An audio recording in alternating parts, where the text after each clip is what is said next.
وفاقی وزارت مذہبی امور کی تعلیمات اور تیاریوں کے مطابق انشاءاللہ 9 مئی سے حجاج اکرام جو ہیں وہ حج کے لیے روانہ ہونا شروع ہو جائیں گے۔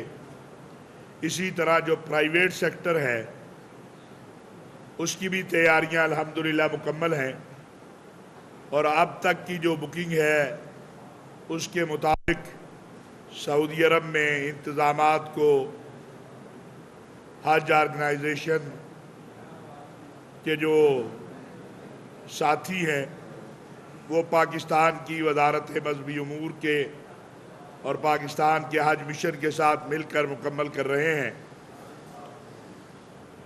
2 روز قبل سعودی عرب کی وزارت حج نے ایک تنبیہ اور اپیل جاری کی ہے۔ ہم چاہتے ہیں کہ آپ کے ذریعے وہ پوری قوم تک پہنچے۔ سعودی عرب کی وزارت حج اور وزارت مذہبی امور نے وزارت حج و عمرہ نے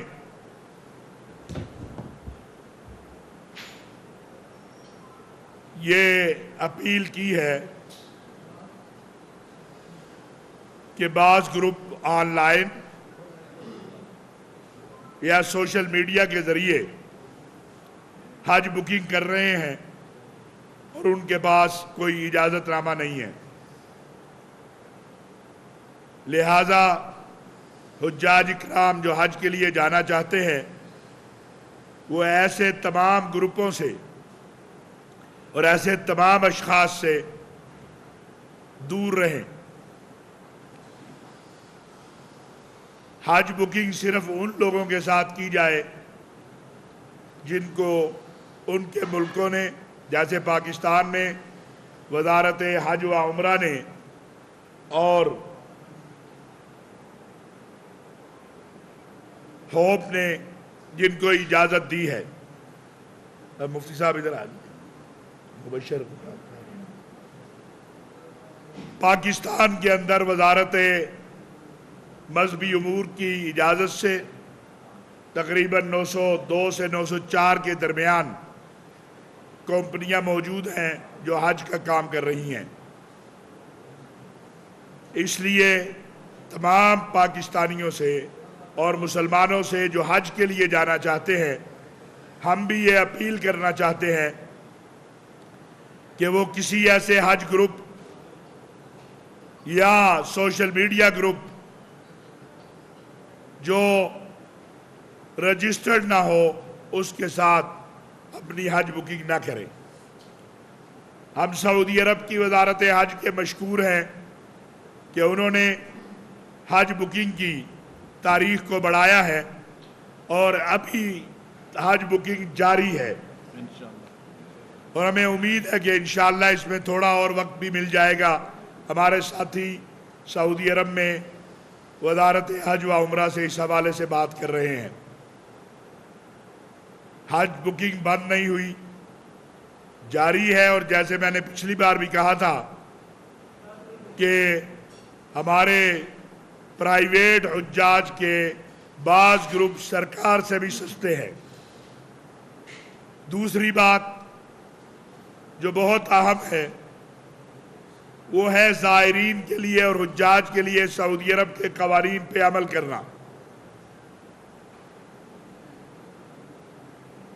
ہم یہ دیکھ رہے ہیں کہ ایک تسلسل سے بعض لوگ حرم شریف میں اور مدینہ منورہ میں پرچم اٹھاتے ہیں، تصویریں اٹھاتے ہیں، صفا مروہ کی سعی کے اندر، بیت اللہ کے صحن کے اندر، اور حتیٰ کہ اب بیت اللہ کی دیوار کے ساتھ بھی تصویروں کو لگایا گیا ہے۔ یہ قانوناً شرعاً کسی صورت جائز نہیں ہے۔ یہ کسی جماعت کی بات نہیں ہے، یہ کسی فرقے کی بات نہیں ہے، یہ کسی فقہ کی بات نہیں ہے، یہ اللہ اور اللہ کے رسول کا حکم ہے۔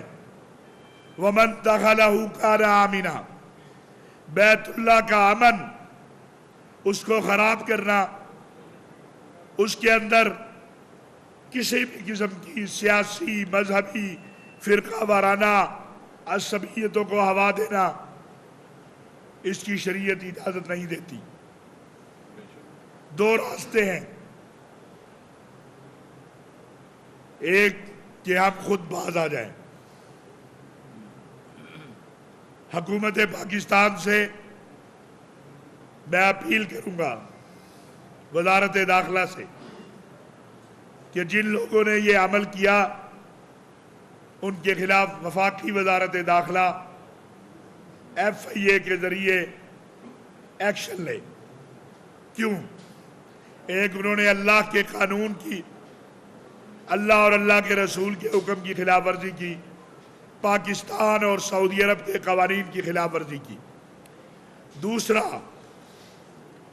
اگر ان لوگوں کی بنیاد کے اوپر سعودی عرب کی حکومت ایکشن لیتی ہے اور حجاج اور زائرین کے لیے مشکلات پیدا ہوتی ہیں اور پاکستان کی بدنامی ہوتی ہے، تو اس کا ذمہ دار کون ہوگا؟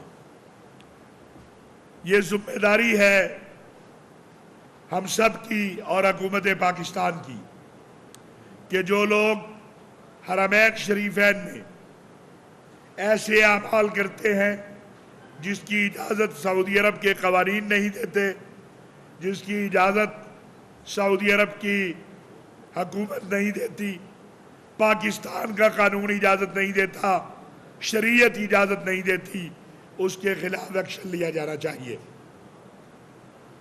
اور آخری بات یہ عرض کرنا چاہتا ہوں کہ سعودی عرب کے ولی عہد امیر محمد بن سلمان کی ہدایات پہ پاکستان میں سعودی عرب کے سفیر نواف سعید المالکی کی کوشش سے اس سال انشاءاللہ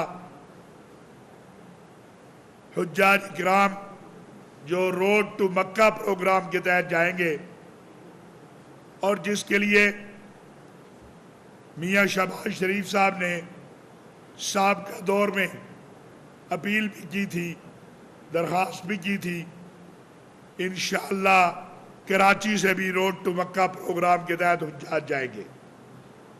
اور پرائیویٹ سیکٹر نے اس میں 24,000 حجاج دینے کا حکومت کو بتلایا ہے کہ 24,000 حجاج کراچی اور اسلام آباد میں پرائیویٹ سیکٹر سے طریق مکہ پروگرام کے تحت جائیں گے۔ ان کے سامان کا ایشو ہے، وہ سعودی اتھارٹیز کے ساتھ بات ہو رہی ہے، امید ہے انشاءاللہ وہ بھی حل ہو جائے گا۔ یہ چند گزارشات آپ کے سامنے رکھنا تھی۔ اور آخری کہ رابطہ عالم اسلامی نے پاکستان سے مجھے اور حضرت مولانا فضل الرحمان صاحب کو اپنی مجلس اعلیٰ کا ممبر منتخب کیا ہے۔ رابطہ عالم اسلامی کی مجلس اعلیٰ کے اجلاس میں مسئلہ فلسطین کے اوپر بہت واضح اور دو ٹوک موقف اپنایا گیا ہے، اور ہم یہ سمجھتے ہیں کہ فلسطین کے مسئلے کا ایک ہی حل ہے، وہ ایک آزاد خود مختار فلسطینی ریاست کا قیام ہے جس کا دارالخلافہ القدس شریف ہو، اور یہ ظلم و ستم کا سلسلہ بند ہو۔ یہ چند گزارشات چونکہ ہنگامی نوعیت کی ہیں، اور میں کل واپس آیا ہوں، طبیعت بھی کچھ ٹھیک نہیں تھی، لیکن میں چاہتا ہوں کہ اب جب کہ حج آپریشن مکمل ہو رہا ہے، حج کی بکنگ اپنے اختتام کی طرف ہے، تو ہمیں اپنے لوگوں کو آگاہ کرنا چاہیے کہ وہ باہر صورت، اور انشاءاللہ 5 مئی کو لاہور میں ایک بہت بڑی تربیتی نشست ہوگی، اور ہماری کوشش ہوگی کہ جمعرات کو اسلام آباد میں حجاج اکرام کے لیے ضابطہ اخلاق جو ہے ہر سال کی طرح اس سال بھی جاری کیا جائے۔ کوئی آپ سوال کرنا چاہیں تو بسم اللہ۔